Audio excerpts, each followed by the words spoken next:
주의 손이 붙드시네. 흔들리는 우리의 삶을 주의 손이 고치시네. 상한 우리의 마음을. 아멘. 하나님 말씀 시편 55편 1절부터 23절의 말씀입니다. 다윗은 어려움 가운데서도, 그리고 회개하고 또 때로는 승리하는 상황 가운데서도 하나님을 찬양하며 하나님을 향하는 것을 보게 됩니다. 믿음의 사람이란 결국 하나님을 향하는 사람이고 하나님께 간구하는 사람입니다. 오늘 본문을 통해서 첫 번째 살펴볼 것은 오직 하나님만이 나의 구원이시라는 것입니다. 1절은 또 이렇게 시작합니다. 하나님이여 내 기도에 귀를 기울이시고 내가 간구할 때에 숨지 마소서. 끊임없이 다윗은 하나님을 향하는 것을 보게 됩니다. 시편 56편도 이렇게 기록합니다. 하나님이여 내게 은혜를 베푸소서. 57편은요. 하나님이여 내게 은혜를 베푸소서, 내게 은혜를 베푸소서. 끊임없이 하나님을 간구하고 하나님의 은혜를 바라는 삶을 사는 것을 보게 됩니다. 그의 현실은 어떠냐면 근심하고 탄식하는 가운데 있습니다. 왜냐하면 3절에 보면 원수의 소리와 악인의 압제 때문입니다. 그리고 그의 마음은 심히 아파하고 사망의 위험에 이르는 죽음의 고통을 느끼고 있는 것을 보게 됩니다. 그래서 그의 바람은 56절에 보면 정말 절반 가운데 5절과 6절에 보면 도망가고 싶고 피하고 싶은 상황이 그의 상황이에요. 그의 바람이에요. 이 상황을 피해버렸으면 도망갔으면 좋겠다고요. 끊임없이. 그러나 9절에 보면 내가 성내에서 강포와 분쟁을 보고 그 상황 가운데 처해 있는 것을 보게 됩니다. 그럼 다윗은 왕이에요. 승리의 사람이고 하나님의 놀라운 은혜를 경험한 사람이에요. 여러분, 성경에 보면 다윗처럼 위대해 보이는 사람이 없잖아요.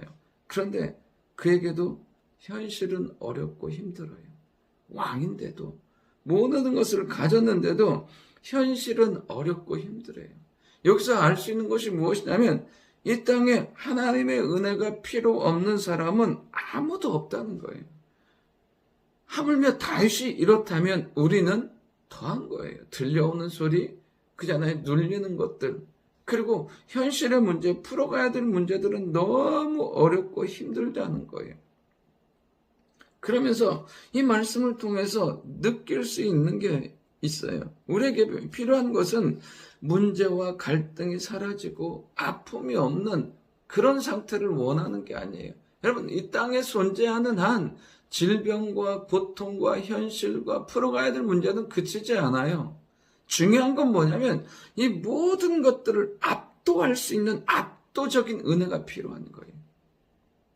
정말 강력한 하나님의 은혜가 필요할 때 이 모든 현실의 문제를 극복할 수 있고 초월할 수 있고 이길 수 있고 이것들을 뛰어넘어서 달려갈 수 있는 힘이 생긴다는 것입니다.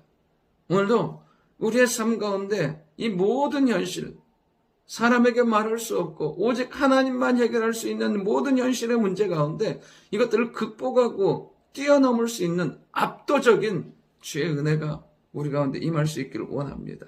두 번째는 이 현실이 문제가 아픈고 힘든 것은 무엇이냐면 가까운 동료, 친구, 친척들, 심지어 자녀의 배반이기 때문에 더 아프고 힘들다는 거예요. 여러분, 다윗에게 외적인 문제는 그렇게 어려운 문제가 아니에요. 골리앗의 문제, 블레셋의 문제, 대적의 문제는 어려운 게 아니에요. 그는 믿음의 사람, 용사라니까요. 하나님을 힘입어서 모든 전쟁 가운데 승리한 사람이에요. 그는 백전불패의 용사였어요. 그런데 그가 정말 힘든 건 뭐냐면 가까운 사람들과의 갈등과 배신 때문에 아파하고 힘들어했어요. 형제들과의 문제, 골리앗을 치러 나갔을 때 장형 엘리압이 그를 조롱하고 비난하잖아요. 그리고 그 동료의 문제, 끊임없이 그를 힘들게 했던 게 누구였습니까? 요압이었어요. 그리고 어떻습니까? 친구의 배반, 가장 믿었던 그 전에 지략가 아이도벨의 배반, 그리고 자녀는 어떻습니까? 압살롬은 그를 향해서 칼을 들고 나면서 그를 죽이려고 해요. 여러분 보십시오. 다윗에게는 정말 외적인 문제보다 가까운 사람들과의 갈등과 배신으로 너무 아파하고 힘든 것을 보게 돼요.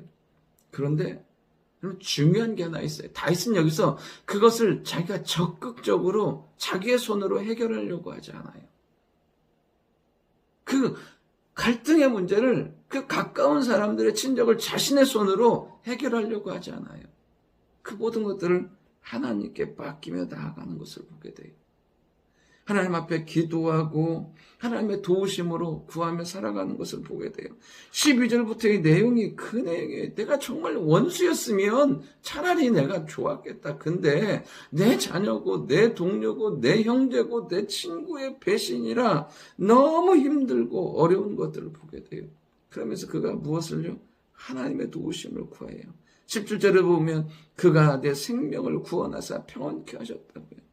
끊임없이 하나님의 도우심을 구하는 것을 보게 됩니다. 그럼 우리가 가까운 사람들과의 갈등 가운데 그럼 우리가 해야 될 건 뭐냐면 하나님께 기도하고 하나님의 도우심을 구하는 거예요.